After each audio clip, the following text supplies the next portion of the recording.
सब कुछ ठीक चल रहा था, जिंदगी में सुकून था, खुशियां थी, हर चीज अपनी जगह पर थी। लेकिन फिर अचानक कुछ बदलने लगा, ख्वाब बिखरने लगे, रास्ते उलझने लगे, सब कुछ हाथ से निकलना महसूस होने लगा। क्या ये सब सिर्फ इत्तेफाक था या फिर किसी की नजर लग गई?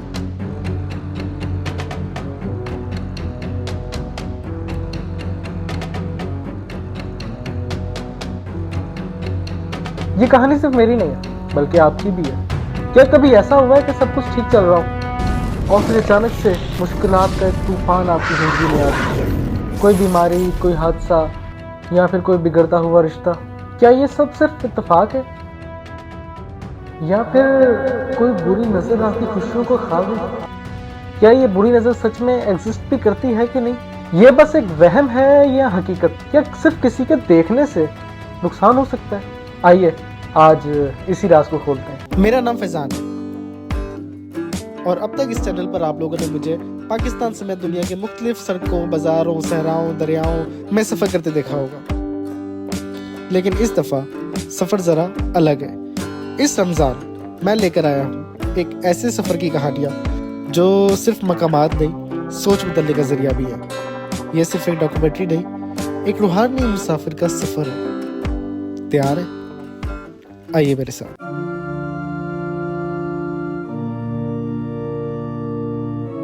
इस्लाम कहता है कि नजर बद एक हकीकत है। रसूल पाक सल्लल्लाहु अलैहि वसल्लम ने फरमाया, अगर कोई चीज तकदीर से पहले किसी को शिकस्त दे सकती तो नजर बद होती। लेकिन सवाल यह है कि आखिर ये बुरी नजर असर कैसे करती है? क्या सिर्फ किसी का देखना और बुरी नजर लग जाना, क्या ये सिर्फ एक ख्याली बात है या इसके पीछे कोई रूहानी हकीकत छुपी है?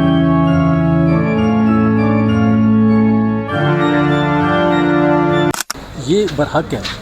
कहते हैं कि ये नज़र जो ऐसी है कि पत्थर को भी फाड़ देती है। रसूलुल्लाह सल्लल्लाहु अलैहि वसल्लम पर जो नज़र का वो जादू हुआ था उस पर, तो वो मिंबर पर खड़े थे, तो रसूलुल्लाह सल्लल्लाहु अलैहि वसल्लम पर एक जादूगर जादू कर रहा था, उसको वो सामने नज़र आ रहा था उसको। जब अभी ये खुतबा पढ़ते हैं ना, जो मौलवी खुतबा पढ़ते हैं मस्जिद में, तो जब बैठ जाते हैं वो दरमियान में, वो वही सुन्नत है उसी का। वो जादू आ रहा था सामने से, समझ गए, तो वो बैठ गया। नबी पाक सल्लल्लाहु अलैहि वसल्लम बैठ गए तो पीछे दीवार लगी है, उस पर दीवार गिर गई है। तो नजर बद का इतना बड़ा वो होता है, नजर बद का। इस पे जो मौलाना साहब देख रहे हैं, जितने भी मौलवी है, कारी हजरात है, वो भी इस पे कमेंट्स देगा इंशाल्लाह। ये लोगों की नज़र लग जाती है। अगर इस तरह कोई बंदा खड़ा है कि यार ये बंदा ठीक है, इस तरह गाड़ी है, ये चीज़ थोड़ी बहुत लग जाती है, लेकिन इन चीज़ों से उतार देते हैं। घर वाले होते हैं ना, चीनी वगैरह, उसको जला देते हैं। ताला होता है, उनको पता चल जाता है इन चीज़ों। गाँव में ज़्यादातर होते हैं, लेकिन शहरों में नहीं पता। शहरों में नहीं होता। क्या कभी ऐसा हुआ कि किसी ने आपकी तरक्की और खुशहाली देखी या आपने उसको दिखाई? जैसे हम अक्सर किसी ना किसी से अपनी अच्छी चीजें शेयर करते हैं और बस उसके देखने और आपके उसको दिखाने के बाद सब कुछ बिगड़ गया। अगर इसे मॉडर्न डे साइंस के हिसाब से कहा जाए तो माहिरीन नफ्सियात ये कहते हैं कि इंसान की मुनफी सोचें यानी कि नेगेटिव थॉट्स दूसरे इंसान के ऊपर एक नेगेटिव एनर्जी क्रिएट करती हैं, जिसे हम नेगेटिव एनर्जी ट्रांसफर भी कह सकते हैं। जिसका मतलब यह है कि किसी भी इंसान की हसद और जलन किसी भी दूसरे इंसान पर असरअंदाज हो सकती है। यही वजह है कि जब कोई हसद कर रहा होता है तो वो दरअसल अपने ख्यालात की ताकत को दूसरे के ऊपर असरअंदाज कर रहा होता है।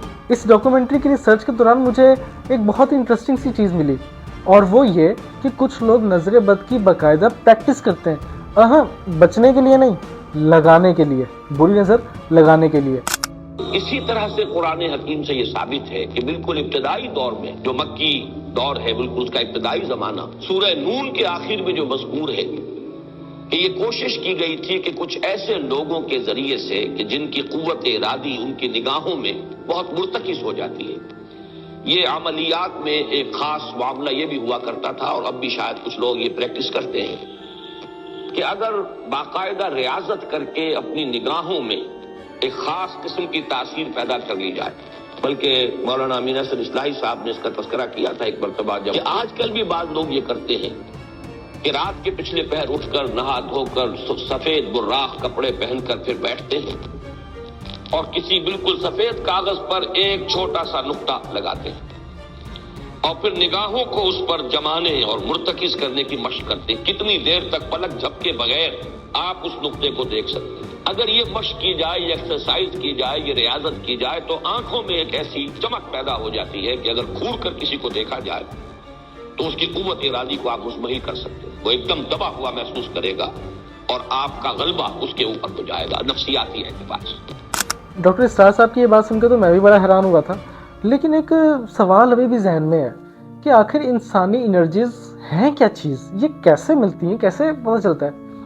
میں بتاتا ہوں. اگر اسے سائنسی اور روحانی دونوں لحاظ سے مکس کر کے دیکھا جائے تو اصل میں انسان کے خیالات، اعمال اور جذبات ایک خاص قسم کی وائبریشن یا پھر ایک لہریں پیدا کرتے ہیں جو دوسروں پر اثر انداز ہوتی ہے.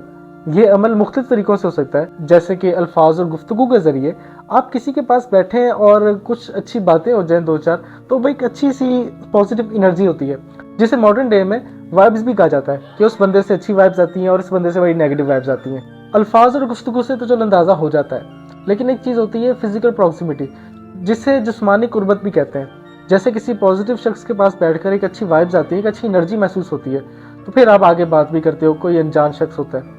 اور دوسری طرف کسی بھی غصے یا حسد کرنے والے شخص کے پاس بیٹھ کر ایک بے چینی سی محسوس ہوتی ہے. تیسرے نمبر پہ آ جاتا ہے وہی جو ہمارا آج کا ٹاپک ہے، بری نظر. تو بری نظر سے بھی انرجی ٹرانسفر ہو جاتی ہے. لیکن ایک چوتھا پوائنٹ بہت مزے کا ہے اور وہ شاید آپ لوگوں نے فیل بھی کیا ہو، اور وہ ایک احساس بھی مختلف ہوتا ہے کہ صرف جذبات اور خیالات کے ذریعے بھی ایک انرجی ٹرانسفر ہو جاتی ہے.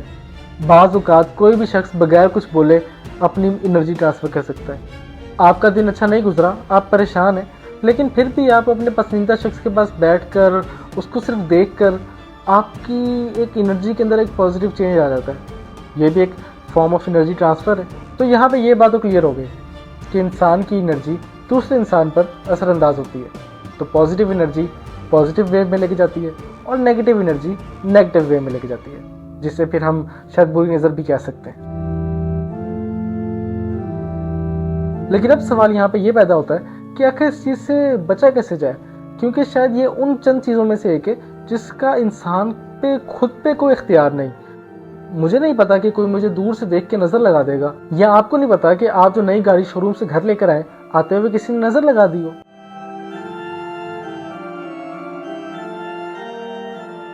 بری نظر سے بچنے کے لیے جب میں مختلف علاقوں اور مختلف تہذیبوں کے اوپر سرچ کر رہا تھا تو مجھے بڑی انٹرسٹنگ سی چیزیں ملی.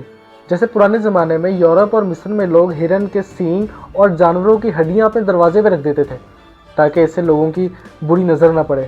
اس کے علاوہ مصر میں، ترکی میں، یونان میں، خاص طور پہ مڈل ایسٹ والی سائڈ پہ ایک خاص ڈیزائن کا جو ہے نا وہ ایک لاکٹ استعمال کیا جاتا ہے جسے ایول آئی ایمولیٹ، ایول آئی چارم یا پھر نظر بٹو بھی کہا جاتا ہے. یہ آپ ہاتھ میں بھی پہن سکتے ہو، گلے میں بھی پہن سکتے ہو، اس کو ایک لٹکا بھی سکتے ہو گھر پہ. بلکہ مجھے یاد ہے کہ جب میں لاسٹ ٹائم مصر گیا تھا تو میں وہاں سے یہ ڈیزائن کا ایک لاکٹ لے کر آیا تھا گفٹ کرنے کے لیے، اور اس وقت مجھے بالکل بھی آئیڈیا نہیں تھا کہ اس کی ایک نظر بٹو ہے یا اس کے پیچھے جو تھیوری ہے وہ یہ ہے. بلکہ اس ڈاکومنٹری کی ریسرچ کے دوران ہی مجھے آئیڈیا ہوا اصل میں جو ہے نظر بٹو ہے، مطلب کہ لوگ اس کو ایک تعویذ کی طرح پہنتے ہیں اور نظر بد سے بچنے کے لیے لوگ سمجھتے ہیں کہ یہ کام آتا ہے. اس کے علاوہ کالے دھاگے، تعویذ، گنڈے، یہ اس طرح کی جو چیزیں یہ تو ہمارے برصغیر انڈیا پاکستان میں بہت عام ہے جو کہ نظر اتارنے کے لیے کی جاتی ہیں. اچھا، اگر آپ دکاندار ہیں اور مارکیٹ میں بیٹھ کے کہیں یہ ویڈیو دیکھ رہے ہیں تو آپ کو ضرور آئیڈیا ہوگا کہ وہ ایک بابا جی بھی آتے ہوتے تھے صبح کے ٹائم مارکیٹ میں، وہ دھواں کوئی چیز پھینکتے تھے اور وہ دھواں ہوتا تھا جس سے وہ کہتے تھے کہ نظر اتر رہی ہے وغیرہ وغیرہ، اور پھر ان کے جو کٹوری ہوتی تھی اس کے اندر چند سکے ڈال دیے جاتے تھے. تو وہ بھی ایک نظر اتارنے کا یہ ایک سلسلہ ہے جس پہ دکاندار لوگ جو ہے بڑا یقین رکھتے ہیں اس بات پہ. پھر اس کے علاوہ نمک اور مرچیں جلانا، کہ کسی کے اوپر سے مرچیں وار کے تو اسے جلاتے تھے اور اسے آئیڈیا ہو جاتا کہ اسے نظر لگی ہے کہ نہیں ہے. کچھ علماء کے نزدیک تو یہ ایک شاید اسلامک طریقہ بھی ہے. یہ بیان فرمایا کہ 7 لال مرچیں لے کے گول والی، اس طرح جیسے ہم صدقے کا دم کرتے ہیں نا بچے پہ، وہ کسی کو دیتے ہیں، اس طرح کر کے 1 مرتبہ یا 3 مرتبہ سورہ اخلاص پڑھ کے دم کریں اور چولہے میں جلا دیں. اگر نظر ہوگی تو اس میں دھانس بالکل بھی نہیں آئے گی. اچھا، یہ آزمایا ہوا، قریب کھڑے ہو کے سانس لیں گے دھانس نہیں آئے گی. ویسے آپ مرچ جلائیں کھانسی شروع ہو جائے گی تو وہ نظر اتر جاتی ہے اور طبیعت بھی بحال ہو جائے گی.